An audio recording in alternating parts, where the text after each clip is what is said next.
तर आज बनवलेली आहे मस्त अशी शेवईची खीर। तुम्ही बघू शकता किती मस्त कलर आलेला आहे, टेक्स्चर पण मस्त आलेला आहे। तर तुम्हाला ही माझी शेवईची खीर कशी वाटली कमेंट मध्ये सांगा। चला तर मग सुरू करू रेसिपी। श्री शिवाय नमस्तुभ्यं मैत्रिणींनो, मी अंजली कुंभार माझ्या यूट्यूब चॅनलमध्ये तुम्हा सर्वांचं मनापासून खूप खूप स्वागत करते। तर आज बनवणार आहे मस्त अशी शेवईची खीर। तर मी इथे साहित्य सांगते। मी इथे घेतलेले आहे 1 लिटर दूध, 1 वाटी भाजलेली शेवई आणि थोडेसे ड्रायफ्रूट घेतलेले आहेत। इथे घेतलेले आहेत बदामाचे थोडेसे काप करून, थोडेशा मनुका, थोडीशी खजूर कट करून, थोडेसे काजू घेतलेले आहेत तुकडे करून, थोडीशी इलायचीची पूड घेतलेली आहे आणि थोडासा खवा घेतलेला आहे। तर इथे पॅन मध्ये 1 चम्मच साजूक तूप घातलेला आहे। तर सर्वप्रथम मी आता हे सगळे ड्रायफ्रूट यामध्ये थोडेसे भाजून घेते। ड्रायफ्रूट थोडेसे हलके सोनेरी होईपर्यंत भाजून घ्यायचे। ड्रायफ्रूट भाजून झालेले आहे। आता मी एका प्लेटमध्ये काढून घेते।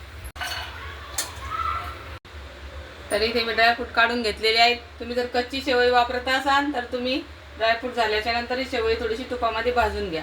आता आपण याच्यामध्ये 1 लिटर दूध घेतलेलं आहे ते उकळून घेणार आहोत।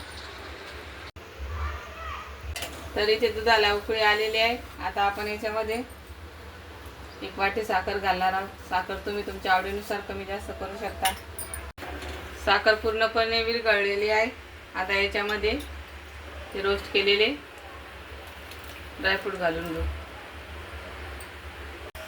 आता याला 5-6 मिनिटं छान उकळून घ्यायचं आहे। थोडंसं दूध आटवून घ्यायचं आहे आपल्याला।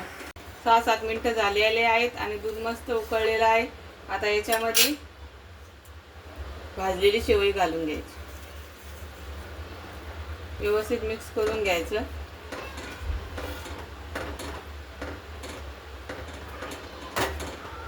आता याच्यामध्ये अर्धी वाटी खवा घालून घ्यायचा। 5 मिनिटं शेवई मऊ होईपर्यंत शिजवून घेऊ। तर 2-3 मिनिट झालेले आहेत। शेवया मस्त मऊ झालेल्या आहेत। आता याच्यामध्ये इलायचीची पूड घालायची। तरी ते तयार झालेली आहे आपली मस्त शेवई। तुम्ही बघू शकता मस्त मऊसूत झालेली आहे। शेवईला कलर पण मस्त आलेला आहे। आता आपण ही शेवयाची खीर एका बाउल मध्ये काढून घेऊ।